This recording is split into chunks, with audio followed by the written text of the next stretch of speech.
반드시 기억하라. 당신의 패배는 일시적이다. 여러분은 성공합니다. 여러분이 그걸 원했기 때문이죠. 안녕하세요. 하와이 대저택입니다. 네, 여러분. 제 영상을 꾸준히 이렇게 시청하고 계신 구독자님들이라면요. 자기계발서 몇 권 정도는 아마 읽어보셨을 거예요. 그렇죠? 그런데 자기계발서 읽고 나면 며칠간은 열심히 되는데 얼마 못 가서 다시 예전 모습으로 돌아오잖아요. 그런 경험들도 많이들 있으실 텐데요. 그래서 오늘 영상은요. 여러분들께 소위 이 동기부여를 영구적으로 이루어지게 하는데 제 목적이 있습니다. 그리고 하나 더 있는데요. 어떤 목표가 있으면 그게 이루어지기까지 한동안 시간이 오래 걸려서 어렵잖아요. 이건 또 어떻게 해야 되는지 오늘 제가 명확하게 말씀드리도록 할게요. 단순한 자기계발계의 구루가 아닌 심지어 미국의 윌슨, 루즈벨트 대통령이 자문을 구하기도 했던 그런 작가죠. 나폴레옹 힐, 90일 자기경영. 이 책 속에 담겨있는 인사이트를 가져와서요. 나폴레옹 힐의 시선에 저의 생각까지 더해서 여러분과 함께 생각해보고 싶은 부분들을 말씀드리도록 하겠습니다. 어떻게 하면 남에게서 빌린 자본 단 $50로 시작해 비상장 대기업을 키워낼 수 있을까? 이를 이루어낸 커티스 칼슨이라는 사람이 있다.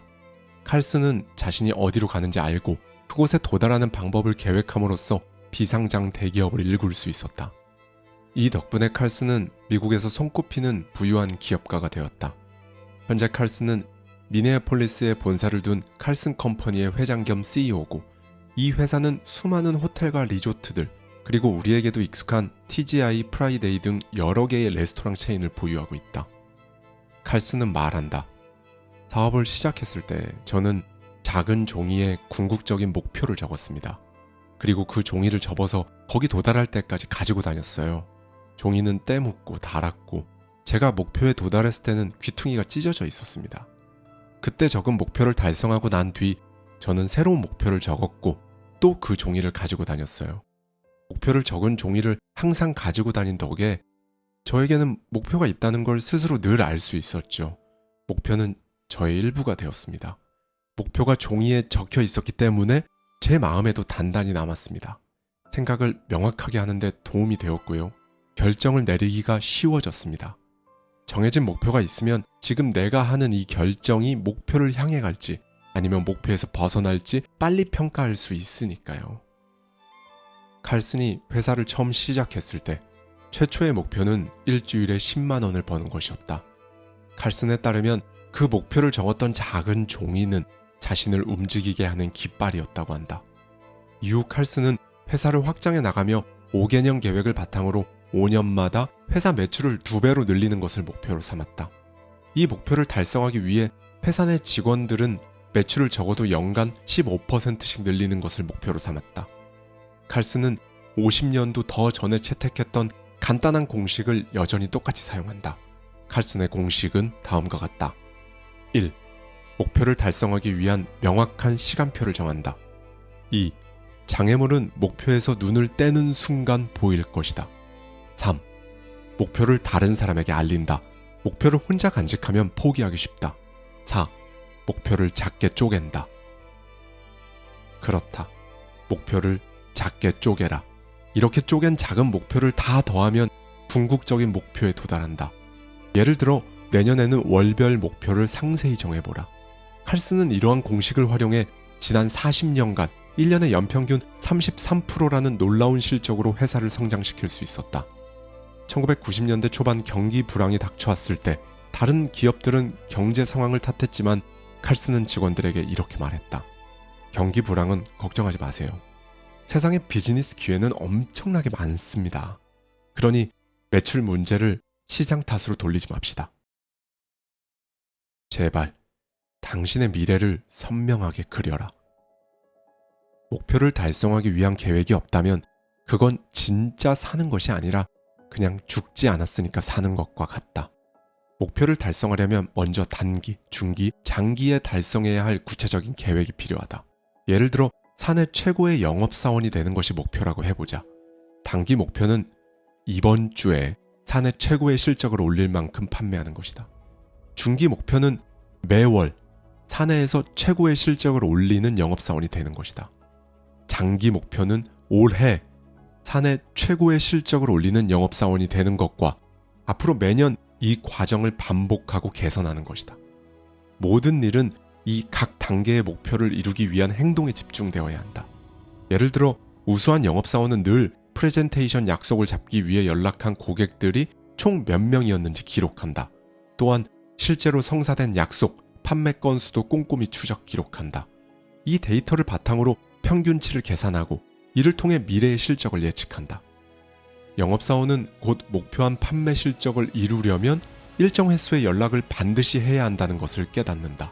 그리고 그 전화를 걸기만 하면 결과는 어쨌든 따라온다는 사실도 알아챈다. 영업 기술이 쌓일수록 평균 실적은 더 좋아진다. 이런 지식은 영업사원의 스트레스를 크게 줄이고 판매의 불확실성을 최소화한다. 영업사원은 기본적인 사항을 충실히 수행하고 해야 할 일을 그저 반복하기만 하면 결국 원하는 수입을 얻게 된다. 이 방식은 영업뿐 아니라 특정 가능한 모든 목표에 적용된다. 예를 들어 체중 감량을 원한다면 전체 감량 목표를 정하고 그 목표를 달성하려면 매주 몇 킬로를 빼야 하는지 정한다. 달성하기를 바라는 목표에 명확한 비전이 없다면 방해 요소에 쉽게 흔들리고 처음에 무엇을 하려고 했는지도 곧 잊어버릴 수 있다. 목표 설정은 달성하고자 하는 바에 생각과 에너지를 전부 집중시키는 데 엄청난 도움을 준다. 또한 그저 바쁘게 지내니까 무언가를 이루고 있는 게 틀림없다고 생각하는 착각의 함정에 빠지지 않도록 해준다. 또한 목표가 있으면 경기장이 바뀌거나 가는 길에 예상치 못한 사건이 발생해도 계속 나아갈 수 있다. 그런 상황이 생기면 일시적으로 진행이 지연되거나 세부 목표에서 벗어날 수도 있지만 마음속에서 최종 목표가 확고하게 자리 잡고 있다면 그 무엇도 오랫동안 당신을 막을 수는 없다. 장애물은 극복해야 할 일시적인 불편함일 뿐이다. 아주 어릴 적 학교에 다닐 때 선생님께서 중요한 내용을 말씀하시면 적어야 한다는 걸 깨달았다. 그 주제에 관한 내용이 시험에 나올 가능성이 아주 크기 때문이다. 그리고 살아가는 동안, 일하는 동안 그 말은 계속해서 진실로 다가온다. 중요한 일은 반드시 글로 남겨야 한다. 목표를 글로 쓰는 행위는 그 목표를 내면화하는 데 큰 힘을 발휘한다. 학습 전문가에 따르면 청각, 시각, 촉각, 미각 가운데 하나 이상의 감각을 함께 사용하면 기억력과 이해력도 커진다. 달성하고자 하는 바를 글로 적어 계속 보고 그걸 외워버리면 생각이 분명해지고 이루려는 바를 정확하게 떠올리는 능력이 크게 강화된다. 목표를 길게 적을 필요는 없다. 사실 짧을수록 더 좋다. 한 문장 혹은 길어야 두 문장으로 제한해서 적고 쉽게 이해할 수 있게 한다. 이를 위한 좋은 규칙이 있는데 당신의 목표가 휴대폰 한 화면에 다 들어가지 않는다면 너무 긴 것이다. 그 정도로 장황하게 써야 한다면 목표가 아직 선명하지 못한 것이다. 시간을 들여 목표에 관해 깊이 생각해보고 이를 이해하기 쉬우면서도 행동을 이끌어낼 수 있는 문장으로 압축하라. 그리고 나서 적어도 하루에 12번 혼자 소리내어 목표를 반복해 말하며 되새긴다. 목표를 적은 종이나 휴대폰은 항상 들고 다닌다. 그 목표를 볼 때마다 목표가 떠오르고 목표를 달성할 방법에 관해 당신 스스로도 모르게 계속 새로운 관점으로 생각하게 될 것이다. 잠재의식이 당신을 어떻게 성공으로 이끄는지 궁금하지 않은가? 나폴레옹 힐은 우리의 생각을 행동으로 바꾸는 잠재의식의 힘을 설명하기 위해 우주적 습관의 힘이라는 표현을 만들었다. 힐은 당신이 스스로 목표를 설정하고 그 목표를 달성한 모습을 상상하며 잠재의식을 향한 메시지를 지속적으로 강화하면 당신이 목표를 달성할 방법을 잠재의식이 밤낮 없이 찾아준다고 강조했다. 하지만 체중 감량이나 비싼 무언가를 사기 위한 저축처럼 일부 목표는 달성하기까지 시간이 오래 걸려서 어려운 부분이 있다. 목표를 달성하겠다는 그 열정, 도대체 어떻게 유지할 수 있을까? 내가 아는 어느 선생님은 간단하고 무해한 방법으로 원하는 것은 무엇이든 손에 넣는다. 그녀가 하는 일이라고는 그저 갖고 싶은 것들의 사진을 작은 자석으로 냉장고 문에 붙여놓는 것뿐이다. 그러면 하루에도 수십 번 사진을 볼 때마다 그것을 갖고 싶다는 메시지가 자신의 마음속에서뿐 아니라 가족들의 마음속에서도 강화된다. 새로 나온 빨간색 스포츠카를 갖고 싶었을 때는 광고에 나온 모델의 얼굴 위에 자신의 사진을 붙였다. 가족과 친구들은 사진을 보고 웃었지만 그녀는 냉장고를 지날 때마다 그 차에 타고 있는 자신의 모습을 봤다. 비록 차량의 가격은 감당할 수 있는 수준을 넘었지만 마음속에 욕망의 불을 지핀 덕분에 아르바이트로 방문 판매 일을 시작해서 추가 수입을 올리고 절약도 더 잘할 수 있게 되었다. 냉장고 문에 스포츠카의 사진을 붙인 지 반년도 되지 않아 그녀는 차를 소유하게 되었다. 그저 요행이 아니었다. 그녀는 같은 방법으로 원하는 집도 샀다. 집을 살 때는 물론 시간이 좀 더 오래 걸리기는 했지만 결국 해냈다. 가족들은 더 이상 회의적이지 않았고 돈을 아끼는 일에 도움을 주었다. 얼마 지나지 않아 가족들은 사진 속 집에서 살게 되었다. 당신의 성취를 이루어줄 당신의 잠재의식을 위해 고독의 시간을 주어라. 다른 사람들과 긍정적이고 지속적인 관계를 구축해야 할 필요가 있기는 하지만 그래도 여전히 자기만의 시간이 필요하다. 혼자 있을 때 당신은 자신 안의 목소리를 더 잘 들을 수 있고 인생에서 자신이 진정으로 원하는 바가 무엇인지 결정할 수 있다. 나폴레옹 힐은 경력 초기에 다음과 같이 말했다. 나는 가족과 친구들을 깊이 사랑한다. 하지만 또한 사람으로부터 멀어지는 것, 모든 사람에게서 떨어져 나 자신과 대면하는 시간도 사랑한다. 다소 이기적으로 보일지도 모르지만 결코 그렇지 않다. 정신건강을 위해서 내게는 혼자 있는 시간이 꼭 필요하다. 힐은 계속해서 생각하고 미래를 내다보고 자기 삶에서 아직 경험하지 못한 것들을 기대하며 자신의 목표를 이루기 위해 무엇을 해야 하는지 고민하는 것을 즐겼다고 한다. 그는 현실에서 한 발 더 나아가 상상하기를 즐겼다. 다른 말로 하면 그는 공상하는 걸 좋아했다. 일각에서 생각하는 것과 달리 공상은 해롭지 않다. 사실은 그 반대다. 다른 사람들로부터 떨어져 상상의 나래를 펼치면 평범한 생각과 일을 뛰어넘을 수 있다. 시인 존 밀턴은 시력을 잃고 어쩔 수 없이 고독해져 깨달음을 얻고 난 뒤 최고의 작품을 썼다. 다른 사람과 함께 있을 때는 예의를 지켜야 하고 상대가 어떤 화제를 꺼내든 함께 이야기를 나누어야 한다. 하지만 혼자 있을 때는 자신의 선택에 따라 어떤 방향으로든 생각을 이끌고 그 생각을 마음에 새기고 원할 때 다시 꺼낼 수 있도록 담아둘 수도 있다.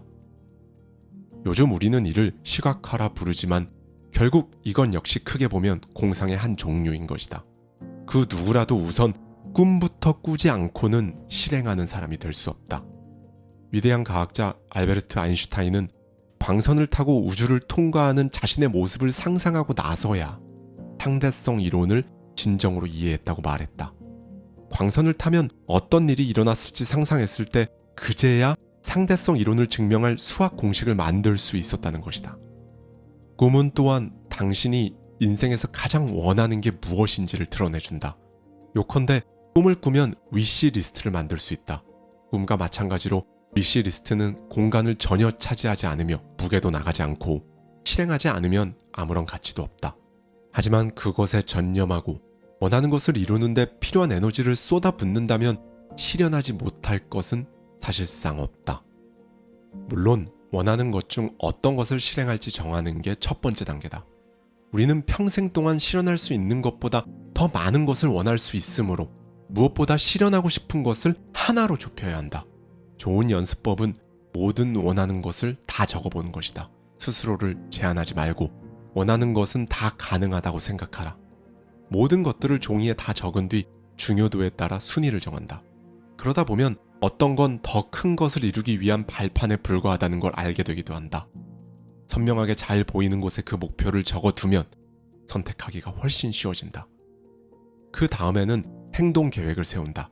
목표를 실현하기 위해 어떤 단계를 밟을 수 있는지 결정하는 것이다. 궁극의 목표에 도달하기까지 갈 길이 멀다는 사실에 낙담하지 마라. 그저 빨리 시작하면 할수록 더 빠르게 도착한다는 점만 명심하라.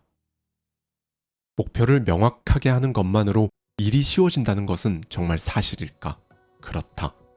우리는 누구나 잠재의식 속에서 바라는 바를 실현하기 위해 행동하는 경향이 있기 때문이다. 이를 자기 충족적 예언이라 부른다. 어떤 일에서 실패할 것 같다고 믿으면 실패한다. 반대로 원하는 것을 이룰 수 있다고 확신하면 잠재의식이 그것을 실현하는 방향으로 모든 행동을 이끈다. 물론 극복해야 할 장애물이 있을 것이다.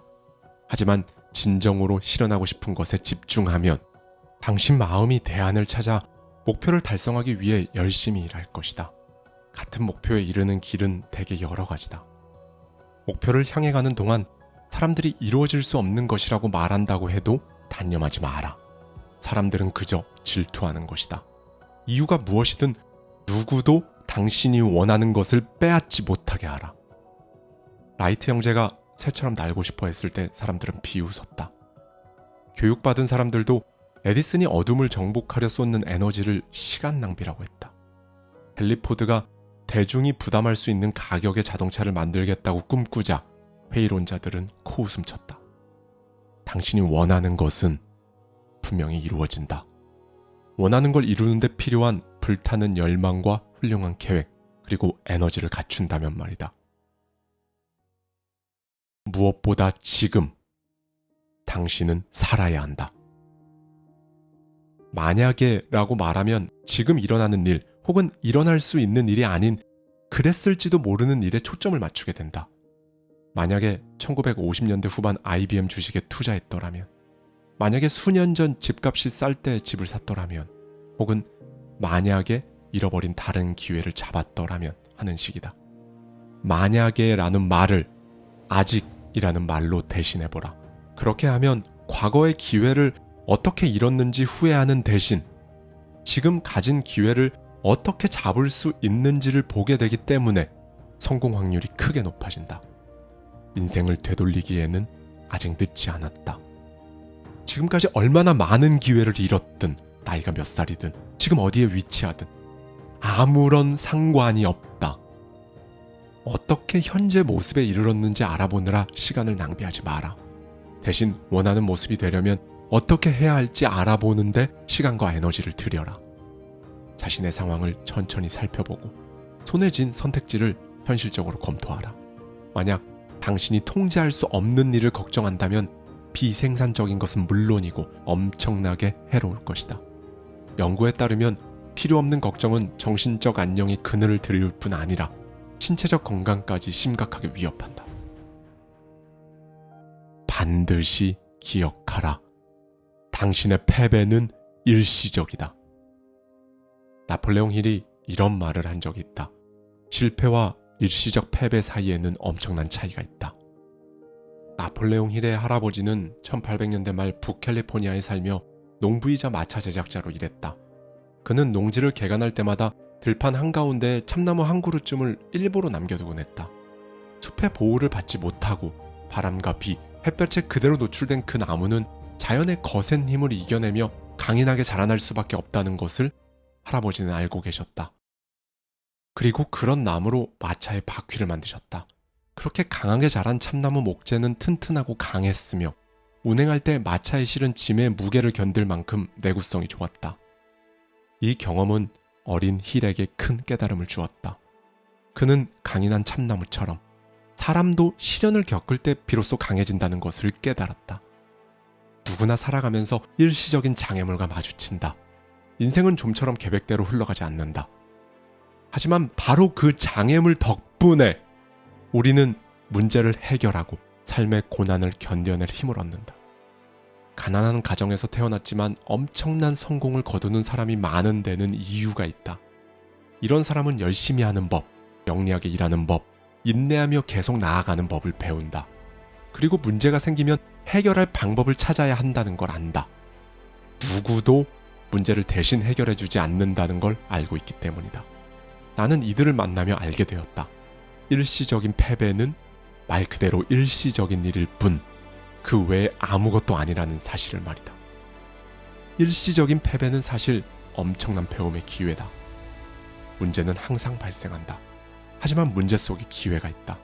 나폴레옹 힐의 조언처럼 모든 역경 속에 그와 비슷하거나 오히려 더 큰 기회의 씨앗이 있다는 것을 알아본다면 세상 그 누구일지라도 당신을 막을 수 없다. 그리고 당신 스스로를 믿어라. 그 누구도 당신만큼 당신을 믿어주지 않는다. 당신이 스스로에 대한 믿음을 갖기 시작하면 이런 일들이 일어난다. 당신은 무의식적으로 자신감과 열정을 지니고 행동하기 시작한다. 그리고 다른 사람들도 그에 맞춰 응답한다. 사람들의 믿음이 자라나고 얼마 지나지 않아 새 프로젝트와 기회를 당신에게 맡길 정도로 믿음이 커진다. 물론 당신 내면에도 새로운 기회를 받아들일 수 있다는 스스로에 대한 믿음이 자리 잡는다. 내면의 믿음을 키우려면 당신이 잘하는 일, 그리고 기회만 주어진다면 뛰어나게 잘할 수 있을 것으로 생각되는 분야를 전부 떠올려보라. 나는 할 수 있어. 나는 그게 뭐든 잘 해내니까.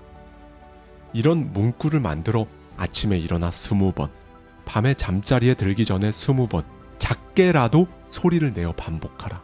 계속 반복하면 그런 일이 정말 사실인 듯 믿게 된다. 사실 광고도 같은 원리로 작동된다. 당신이 할 수 있다는 생각을 잠재의식 속에 단단히 심어두면 어떤 일이든 더 자신감 있고 열정적인 태도로 임하게 된다. 그리고 무엇보다 스스로를 믿으면 언제든 시작할 수 있다.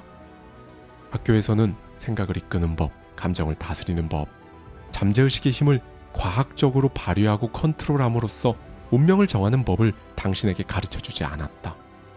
하지만 이는 인간의 마음이 작동하는 방식을 공부하고 이해하는데 시간을 들이기만 하면 누구나 배울 수 있다. 마지막으로 윌리엄 헨리의 유명한 시 불굴에 나오는 이 구절을 반드시 기억해 주길 바란다. 아무리 문이 좁아도, 아무리 많은 형벌이 기다리고 있어도 나는 내 운명의 주인. 나는 내 영혼의 선장. 감사합니다. 지금까지 하와이 대저택이었습니다.